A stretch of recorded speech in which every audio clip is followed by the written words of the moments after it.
All right. Hi, everybody that is receiving this video. If you are receiving the link to this video, you have probably been one of or a participant in one of Melanie's workshops with us, talking about emotions or anxiety and action planning around change. And right now we are definitely in a time of lots of emotions and lots of change. So I have invited and asked Melanie to come and chat with us and just talk to us about some things that we can be doing to manage some of those high emotions, anxiety, with everything that's going on right now. Hi, Melanie. Hi, Melissa. Good morning. Nice to And see hi, you. everybody. Nice to see you too.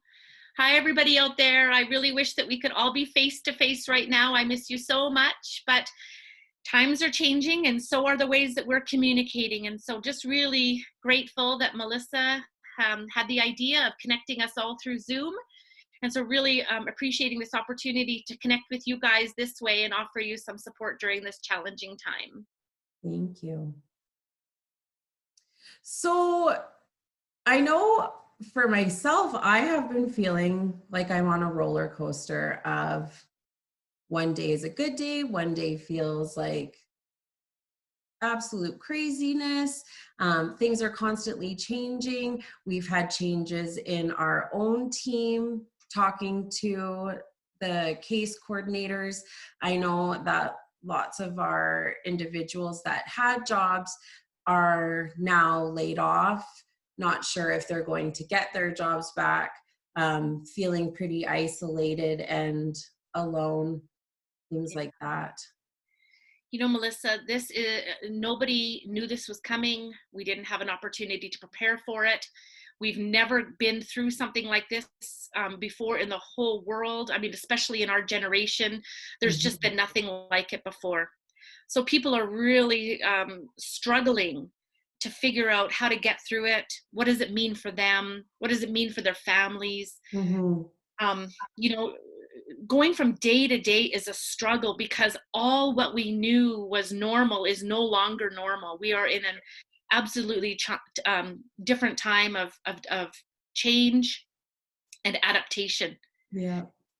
The amazing thing is that we can adapt and we can get through this. Yeah. Many of us are wondering how. What Exactly. skills? How? Yes. What skills or resources or um, support do we have to get through this when all of us are kind of shrugging our shoulders like, yeah, I've never done this before. Yeah. So today in this webinar, I'd like to give you at least one strategy that Mhm. might be helpful in getting through this time. Okay. And I know that our intention, Melissa, is to do this, do a webinar every week for folks. Mhm. And so just, every week we can have something different for people to practice for the week, hold on to.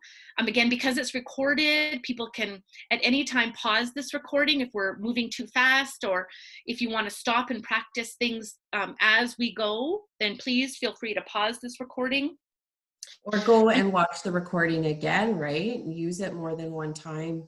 Again and again and again. That's right. So the hope is that every time we get together like this, Melissa, that I'll be able to offer a mindfulness practice that, yeah, people could use throughout the week whenever they need that moment of peace, that moment of hope, that moment of just kind of recharging and being able to then get back to coping with the real world.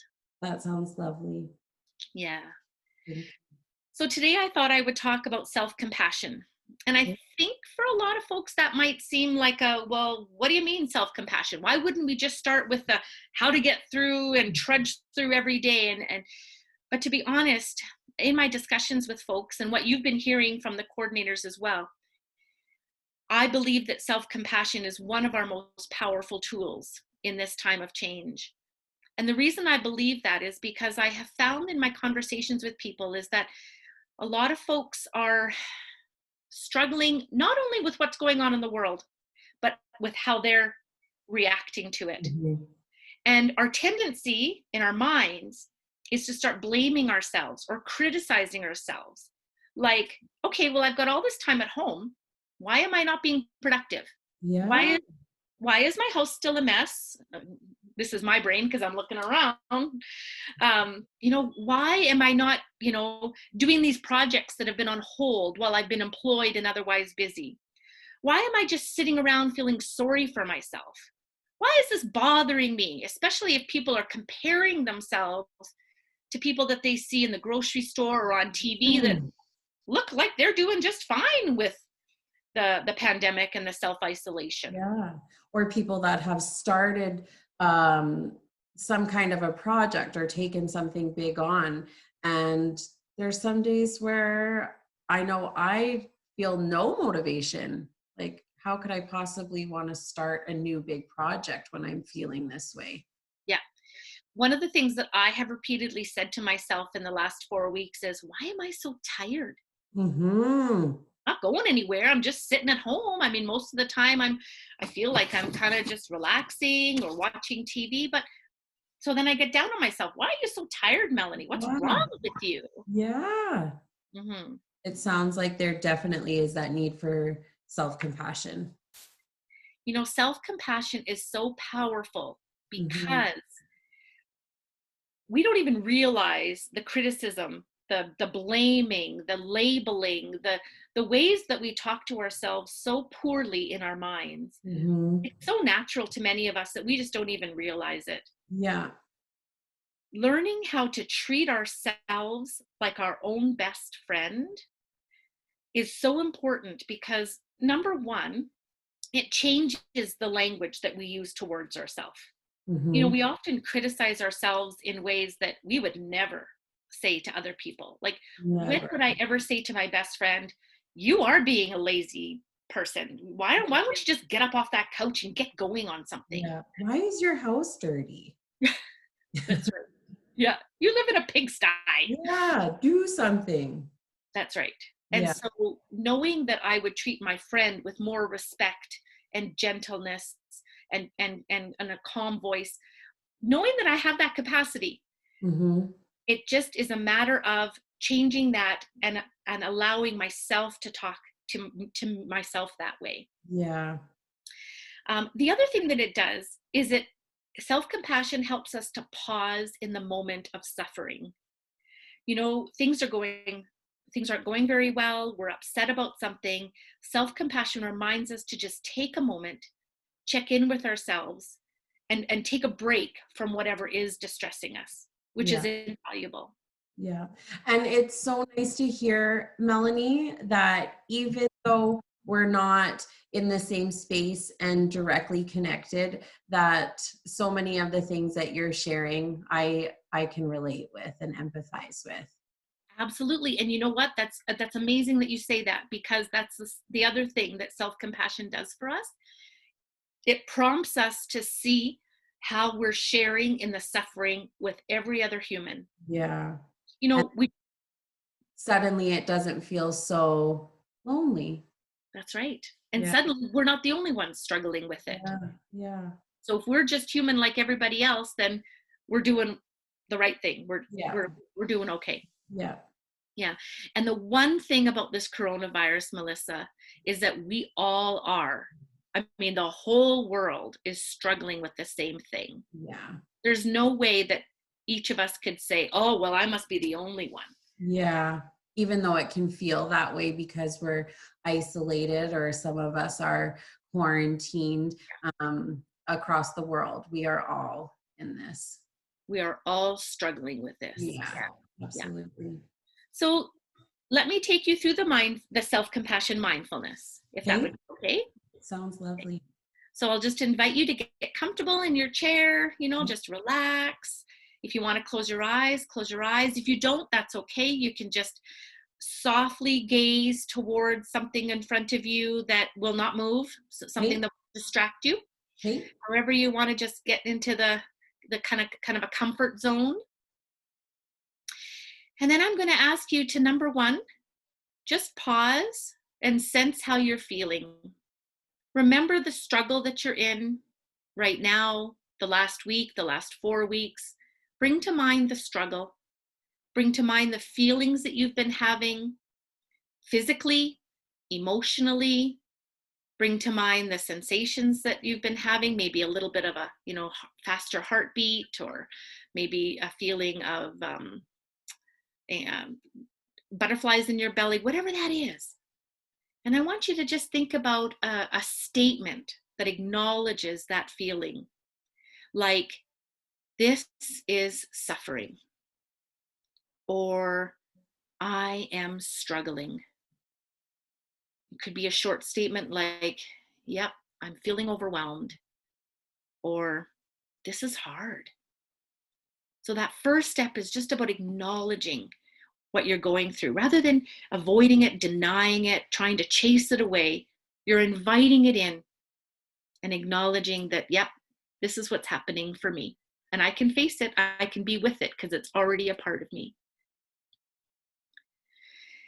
And then step number 2 is acknowledging that this feeling, this suffering makes you human. It's what joins you with every other human in the world. And we might all be having different responses to the coronavirus, but we know, and we may not share in the same struggles. So some people may not be worrying about money. Some people may not be worrying about, their health. But we all share in the same emotions. When we feel worried, everybody can share because everybody knows what worry feels like. When we feel sad or hopeless, no matter what the circumstance, everyone else in the world knows what that feels like because we've all felt hopeless at some point in our life. So it's the feelings that allow us to be joined and connected with every other human in this world. And so number 2, the importance is knowing you are not alone. Others share your struggle and have shared your struggle. And number 3 is acknowledging what you need right now. If you need a hug, you just wrap your hands around your arms and give yourself a big hug. If you need strength, then wish that to yourself. May I have strength in this moment. If you need to feel comforted, wish that to yourself. May I feel comforted. So that third and last step is all about giving yourself exactly what you need right now to get through the moment. And so that concludes our 3-step process. That is lovely. Melanie, that's something that you could do anywhere in the moment. Just stop and run through that in your mind, in your journal, out loud. Absolutely. It's quick. I mean, it took maybe 5 minutes. Yeah. Yep. You don't even have to close your eyes. Like if you were, around a bunch of people and you wanted to do this really quietly in your mind, you could just run through, like you said, those 3 steps. Yeah. But it is so powerful because it allows you that connection, that break from the struggle, and just being really respectful and accepting of what you're going through. Yeah. Thank you so much for that. Melanie, do you have any resources or any websites or anything that people can be doing as well as listening to this video, but through the week? Absolutely. So what I'd like to do, Melissa, is when we, with the link for this YouTube video, is I'd like to send a 1-page document about the self-compassion break. Okay, It's just, absolutely. it's got the 3 steps, real simple. Just everyone can, if you can, print it off or save it to the screen of your phone. But if you can, print it off, put it on your fridge. Every time you go by your fridge, do the self-compassion exercise. Okay. The other thing I could show you, if I could share my screen, is the selfcompassion.org website. And I really want to invite everybody to take a look at this because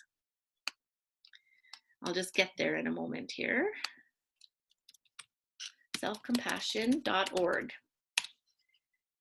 Can you see my screen okay? Yeah. Perfect. self-compassion was actually researched and developed by Dr. Kristen Neff, and her website has a ton of self-compassion websites. So I would go to practices, Okay. and I would go to guided meditations, and there, right there from the website, you can download a whole bunch of different meditation or mindfulness practices to try out. She also wants you to sign up for her newsletter, apparently. Of course. And then, so those are, right there. The audio will pop up, and you could just put yourself through a mindfulness with Dr. Neff. Okay. But then below that are exercises. So some of them are simply, let me see here, which one could I look at? Like a self-compassion journal. Some of them are just a written exercise of how you could write your own journal that incorporates self-compassion. And some journal prompts or Yep. Yeah. Yep, absolutely. Yep. Great. And then some of them are actually available as an MP3, so as an audio. This practice is called the self-compassion break. There you go. That is great. Yeah. So I'd really urge people to go to the selfcompassion.org website and take a look and just explore and see what you can find that really speaks to you. Sounds great. Thank you so much, Melanie. Thank you for your time. And Melissa, I look forward to doing this again with you in time for next week. absolutely. I'll see you same place, same time next week. Sounds good. Thank you. All right. Have a great day. You too.